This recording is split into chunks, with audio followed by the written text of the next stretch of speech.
인생을 조용히 되돌아보는 시간입니다. 오늘의 기록은 참는 것이 성격이 되었을 때입니다. 처음부터 말이 없었던 건 아니었습니다. 아침에 밥을 먹다가 국이 조금 짜다고 느낀 적이 있었습니다. 하지만 아무 말도 하지 않았습니다. 괜히 분위기를 흐릴까봐 그 정도는 참을 수 있을 것 같아서요. 말을 안 하기로 선택한 순간들이 그렇게 조금씩 쌓였을 뿐입니다. 우리는 어릴 때부터 조용히 있는 게 예의라고 배웠습니다. 사내 자식은 무거워야 한다고, 먼저 나서지 않는 게 어른스러운 태도라고 들었습니다. 말을 아끼는 사람이 실수하지 않는 사람이라고, 그렇게 믿으며 평생을 살았습니다.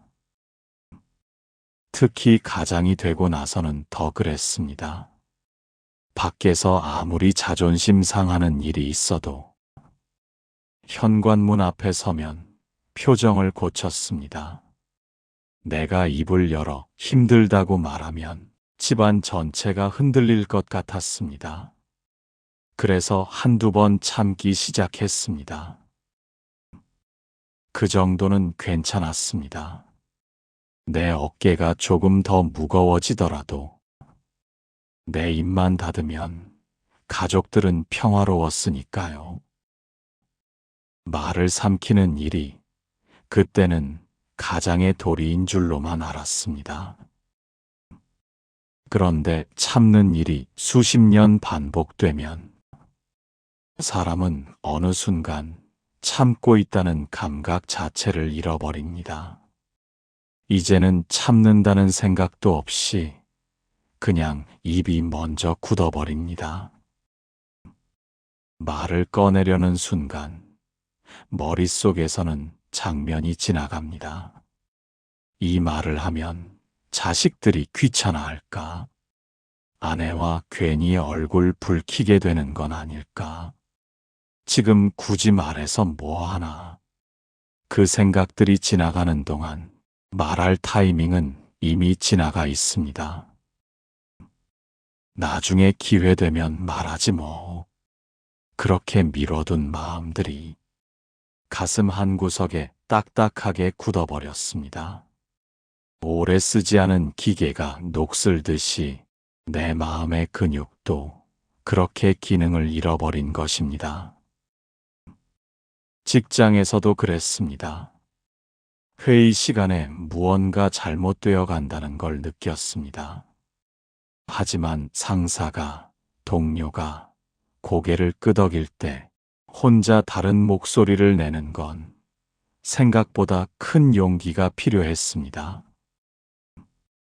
부당한 처우를 받아도 술 한 잔으로 털어버리며 참았습니다. 그게 사회생활 잘하는 법이라고, 그게 실력을 쌓는 길이라고 스스로를 다독였습니다. 그 일들은 예상대로 흘러갔고 누군가는 책임을 졌지만 나는 끝까지 침묵했습니다. 내가 그때 말했어야 했는데 이 후회조차 입 밖으로 내지 못했습니다. 내 침묵이 훈장인 줄 알았는데 시간이 지나 보니 그것은 나를 고립시키는 벽이 되어 있었습니다. 가정에서도 비슷했습니다.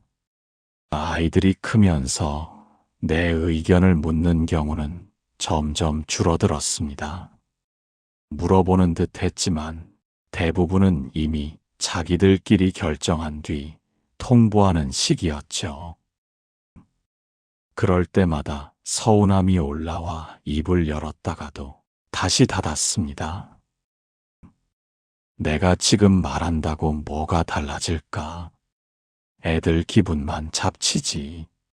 그렇게 말하지 않은 순간들이 차곡차곡 쌓이자 어느 날 문득 내가 무엇을 원하는지조차 떠오르지 않게 되었습니다. 누군가 당신은 어떻게 하고 싶어요? 라고 물으면 대답이 나오지 않았습니다. 모르겠다는 말이 아니라 정말로 아무 말도 떠오르지 않는 텅 빈 상태.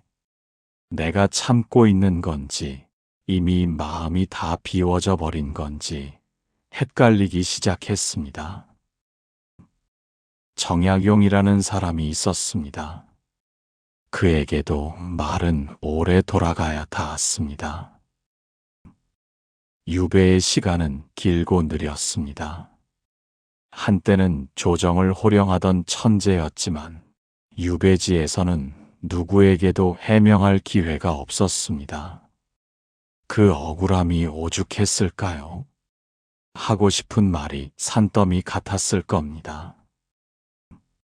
하지만 그는 그 긴 시간을 침묵하며 글을 썼습니다. 당장 누구에게 전해지지도 않을 글을 쓰며 자기 마음을 확인했을 뿐입니다. 그가 남긴 하루하루가 천년 같다는 말은 말할 상대 없이 홀로 견뎌야 했던 우리의 고독과 참 많이 닮아 있습니다. 그의 침묵은 그 시대의 것이었지만 지금 우리의 침묵과 닮았습니다. 혹시 지금 마음이 무거워졌다면 그건 자연스러운 일입니다. 오늘은 누군가를 탓하지 않습니다. 당신이 틀렸다고 말하려는 것도 아닙니다. 그저 당신이 견뎌온 그 참음의 무게가 어떤 모양인지 조용히 바라볼 뿐입니다. 젊었을 때는 믿음이 있었습니다. 참고 견디면 언젠가는 자식들이, 아내가 내 진심을 알아줄 거라고. 하지만 나이가 들수록 알게 됩니다. 그런 날은 저절로 오지 않습니다.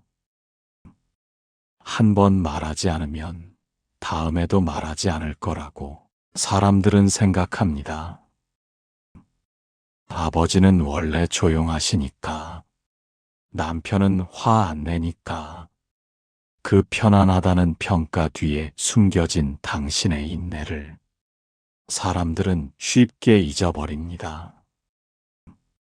그렇게 살다 보면 어느 순간 불리지 않는 나가 남습니다. 가족들과 함께 있어도 어딘가 혼자라는 기분. 진짜 마음을 꺼내는 법을 잊어버려 결국 관계는 안부만 남은 관계가 됩니다. 괜찮아? 응, 괜찮아. 이 짧은 거짓말이 우리 대화의 전부가 되어버린 것입니다. 참는 삶이 길어지면 화를 내는 것보다 아무 감정도 느끼지 못하는 상태가 더 무서워집니다. 억울한 일을 당해도 가슴이 뛰지 않고 슬픈 일을 봐도 눈물이 나지 않습니다. 무감각이 나를 지켜주는 줄 알았는데 그것은 나를 서서히 죽이고 있었습니다. 거울 속 당신의 표정을 한번 보십시오. 누가 알아봐 주기를 기다리지 않는 조용하고 딱딱한 표정. 정약용이 유배에서 돌아와 사라진 자기 자리를 보며 지었을 그 표정이 지금 우리들의 얼굴에 머물러 있습니다. 처음에 참았을 때는 가족을 위한 선택이었습니다. 하지만 참는 일이 반복되면 그것은 선택이 아니라 당신의 성격이 됩니다. 말하지 않는 게 방식이 되고 그렇게 살다 보면 무엇을 원하는지도 잊게 됩니다. 평생을 일하고 가족을 위해 참아온 대가가 고작 이 고요함이라니 참 가슴 아픈 일입니다. 참는 사람들의 삶은 드러나지 않습니다. 그러나 분명히 존재했습니다. 당신의 삶은 틀리지 않았습니다. 다만 너무 오래 조용했을 뿐입니다. 오늘의 기록은 참는 것이 성격이 되었을 때입니다. 수고 많으셨던 당신의 침묵을 위해 이 기록을 남깁니다. 오늘의 이야기는 결론이 아니라 기억입니다.